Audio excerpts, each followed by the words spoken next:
Right, and the cooking section at any show is no different to the Nambucca River District Agricultural Association Limited, and this is the most successful exhibitor.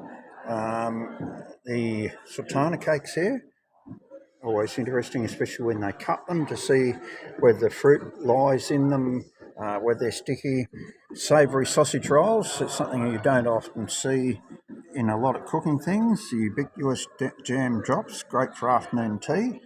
Then into the decorated section, especially for children, using either Sayo biscuits or cupcakes.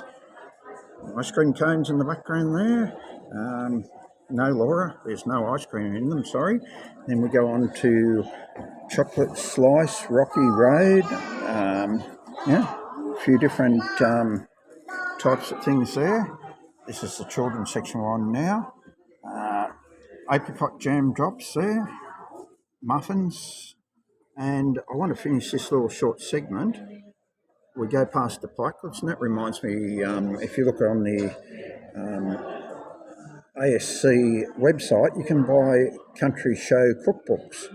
And if you look in the first one, the one with the blue cover and that, you'll see some pikelet recipes there.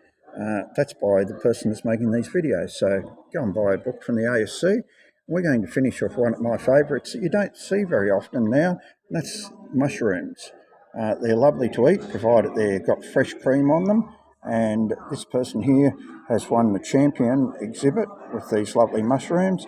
Unfortunately, they're not selling any mushrooms at the Ladies Auxiliary Afternoon Tea Spot, but nevertheless, it's good to see that people are exhibiting these type of things.